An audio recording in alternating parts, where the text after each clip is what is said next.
तो दोस्तों आज हम फिर से आपके लिए लेकर आए हैं देश दुनिया की सभी ताजा बड़ी खबरें। फटाफट एक एक कर विस्तार से आज आपको बताएंगे, तो वीडियो को अंत तक जरूर देखें। दोस्तों वीडियो बनाने में हमें काफी मेहनत लगी है, तो वीडियो को दिल से लाइक कर दें। जी दोस्तों, पहली खबर में आपको बताएंगे कि अयोध्या में बन रहे राम मंदिर का निर्माण कार्य रुकवाएंगे मुस्लिम पर्सनल लॉ बोर्ड ने सुप्रीम कोर्ट के फैसले के खिलाफ इंटरनेशनल कोर्ट जाने का किया ऐलान। मोदी अमित शाह की बड़ी मुश्किलें। तो वहीं आपको बताएंगे दोस्तों की कृषि कानून को लेकर महाराष्ट्र से लगा मोदी अमित शाह को बड़ा झटका।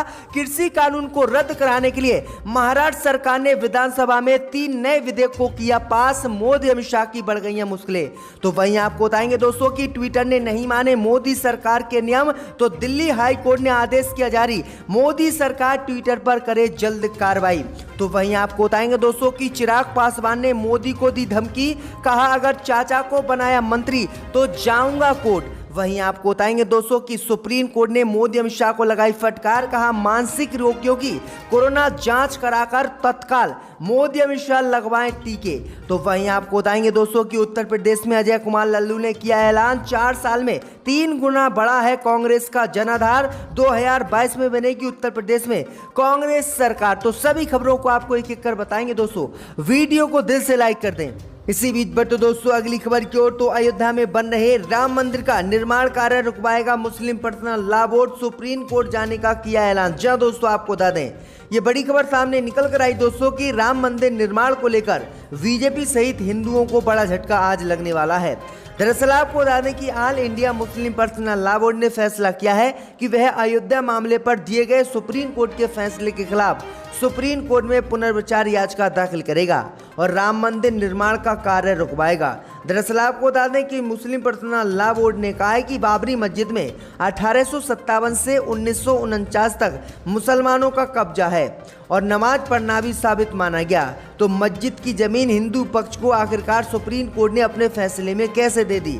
वहीं सुप्रीम कोर्ट से जो है मुस्लिम पर्सनल लॉ बोर्ड ने दूसरा सवाल किया है कि 23 दिसंबर 1949 की रात बाबरी मस्जिद में भगवान राम की मूर्तियां रखना असंवैधानिक था, तो फिर कोर्ट ने उन मूर्तियों को आराध्य कैसे माना। वहीं वक्फ बोर्ड ने कहा है कि वक्फ एक्ट के तहत मस्जिद की जमीन ट्रांसफर करने और उसके बदले जमीन लेने पर रोक है, तो बाबरी मस्जिद के बदले दूसरी जगह जमीन आखिरकार सुप्रीम कोर्ट ने कैसे दे दी। वहीं आपको बता दें कि मुस्लिम पर्सनल लॉ बोर्ड ने कहा है कि जो फैसला राम मंदिर और बाबरी मस्जिद को लेकर सुप्रीम कोर्ट ने सुनाया है वह बिल्कुल गलत है, इसलिए हम इसके खिलाफ फिर से सुप्रीम कोर्ट जाएंगे और नए जज से इसकी दोबारा से जांच कराएंगे। तो ये बड़ी अपडेट आ रही, बुरी तरह से राम मंदिर मामले को लेकर पेच फंस गया है। इसी बीच पर तो दोस्तों अगली खबर की ओर, तो कृषि कानून को लेकर मोदी अमित शाह को लगा महाराष्ट्र से बड़ा झटका। महाराष्ट्र सरकार ने विधानसभा में कृषि कानून को रद्द करने के लिए विधेयक किया पेश। जी दोस्तों, आपको बता दें कि कृषि कानून को लेकर महाराष्ट्र की शिवसेना सरकार से आज मोदी अमित शाह को बड़ा झटका लगा है। दरअसल आपको बता दें कि केंद्र के नए तीनों कृषि कानून को रद्द करने के लिए महाराष्ट्र की महाविकासी अखाड़ी सरकार ने विधानसभा में 3 नए विधेयक पेश किए हैं, जिससे इन तीनों कृषि कानून को लागू करने पर महाराष्ट्र में रोक लगाई जा सके। दरअसल आपको बता दें कि केंद्र के नए कृषि कानून के खिलाफ अभी भी कई किसान संगठन विरोध प्रदर्शन कर रहे हैं। पिछले दिनों कृषि कानून के विरोध में काफी हल्ला हुआ, लेकिन फिर भी केंद्र की मोदी सरकार ने इन बिलों को वापस लेने से मना कर दिया और अब बात बात पर अड़ी हुई है। इसी को देखते हुए शिवसेना की महाराष्ट्र विकास अखाड़ी सरकार ने मोदी सरकार द्वारा लाए गए तीनों नए कृषि कानून को जो है ना लागू करने के लिए विधानसभा में 3 नए विधेयक पेश किए हैं, जिसके बाद इन कानूनों को महाराष्ट्र में किसी कीमत पर लागू नहीं किया जाएगा। तो महाराष्ट्र से भाजपा को ये बड़ा झटका लगा है। इसी बीच पर तो दोस्तों अगली खबर की ओर, तो सुप्रीम कोर्ट ने मोदी अमित शाह को लगाई फटकार, कहा मानसिक रोगियों की कोरोना जांच और टीके लगाने के इंतजाम करें मोदी। जी दोस्तों, आपको बता दें कि सुप्रीम कोर्ट ने मानसिक रोगियों की कोरोना जांच और टीके लगाने के इंतजाम करने को लेकर मोदी सरकार पर बड़ा हमला बोला है और फटकार लगाई है। सुप्रीम कोर्ट ने केंद्र की मोदी सरकार को आदेश दिया है कि मानसिक रोगियों की कोरोना जांच मोदी सरकार तत्काल कराए और इनके टीका लगाने के कार्यक्रम को भी सुनिश्चित करे। कोर्ट ने कहा है कि सरकार को इनके प्रति गंभीर होने की जरूरत है। मानसिक स्वास्थ्य देखभाल केंद्र में जाकर ही इन लोगों को टीका मोदी सरकार लगवाए और इनके कोरोना की जांच कराए। जी हाँ दोस्तों, ये बड़ी अपडेट आ रही है, काफी फटकार मोदी अमित शाह को सुप्रीम कोर्ट ने आज लगाई है। इसी बीच बढ़ते दोस्तों अगली खबर की ओर तो उत्तर प्रदेश विधानसभा चुनाव को लेकर कांग्रेस ने किया ऐलान, 2022 में बनाएंगे कांग्रेस सरकार। जी हां दोस्तों, आपको बता दें ये बड़ी खबर सामने निकल कर आई दोस्तों कि उत्तर प्रदेश में अगले साल होने वाले विधानसभा चुनाव को लेकर कांग्रेस पार्टी ने आज बड़ा ऐलान किया है। कांग्रेस पार्टी के यूपी प्रभारी अजय कुमार लल्लू ने ऐलान किया है कि 4 साल में 3 गुना कांग्रेस पार्टी का उत्तर प्रदेश में जनाधार बढ़ा है और 2022 में हम कांग्रेस पार्टी की सरकार उत्तर प्रदेश में बनाकर रहेंगे और जल्द प्रत्याशियों की घोषणा हम करेंगे। जी दोस्तों, आपको बता दें कि अजय कुमार लल्लू ने कहा है कि अगर उत्तर प्रदेश में कांग्रेस की सरकार बनती है तो प्रियंका गांधी को हम उत्तर प्रदेश का मुख्यमंत्री बनाएंगे और वही योगी आदित्यनाथ सहित भाजपा से टक्कर ले सकती हैं। तो ये बड़ा ऐलान कांग्रेस पार्टी ने कर दिया है उत्तर प्रदेश में। इसी बीच बढ़ते दोस्तों अगली खबर की ओर तो चिराग ने मोदी अमित शाह को दी धमकी, कहा अगर चाचा को मंत्री बनाया तो जाऊंगा कोर्ट। जी हां दोस्तों, आपको बता दें ये बड़ी खबर सामने निकल कर आई दोस्तों कि बिहार की राजनीति में इन दिनों बयानबाजी खूब हो रही है। इसी कड़ी में पत्रकारों से बातचीत करते हुए चिराग पासवान ने नीतीश कुमार सहित केंद्र की मोदी सरकार पर बड़ा हमला बोला। उन्होंने कहा कि जब मेरे पिता बीमार थे तो नीतीश कुमार ने उनका हालचाल तक नहीं पूछा था। उन्होंने हमारे नेता को हमेशा अपमानित किया था, लेकिन आज मेरे चाचा उन्हीं की गोद में जाकर बैठे हैं। चिराग ने कहा कि देश के प्रधानमंत्री और गृह मंत्री ने सोमवार को पिता की जयंती पर उन्हें श्रद्धांजलि दी। विपक्ष ने भी उन्हें याद किया, लेकिन नीतीश कुमार ने उन्हें श्रद्धांजलि तक नहीं दी और हमारे चाचा उनसे दोस्ती निभा रहे हैं। इसके अलावा चिराग पासवान ने कहा है कि अगर प्रधानमंत्री मोदी ने कैबिनेट मंत्री में अगर उनके चाचा को मंत्री बनाया तो वह सुप्रीम कोर्ट जाएंगे और इसके खिलाफ कार्रवाई की मांग करेंगे। तो ये बड़ी अपडेट आ रही दोस्तों। इसी बीच बढ़ते दोस्तों अगली खबर की ओर तो किसानों ने अब विपक्षी दलों का घेरने का किया ऐलान, 8 जुलाई को बजाएंगे हॉर्न। जी हां दोस्तों, आपको बता दें कि कृषि कानून के विरोध में अब किसान संगठनों ने अपने आंदोलन की रणनीति में बदलाव करना शुरू कर दिया है। अब किसान संगठन सत्ता पक्ष के साथ ही विपक्षी दलों के नेताओं का भी घेराव करेंगे। साथ ही पेट्रोल पदार्थों और घरेलू गैस के बढ़ते दामों को लेकर भी किसान विरोध करेंगे। 17 जुलाई से बदली रणनीति के अनुरूप आंदोलन की शुरुआत की जाएगी। सत्र के पहले दिन संसद के बाहर किसान विपक्ष के नेताओं को इस बाबत चेतावनी पत्र सौंपेंगे। वहीं किसानों ने कहा है कि अब वह विपक्षी दलों का घेराव करेंगे और 8 जुलाई को पूरे देश में हॉर्न बजाएंगे और हॉर्न बजाएं दिवस मनाएंगे। तो ये बड़ी अपडेट आ रही दोस्तों।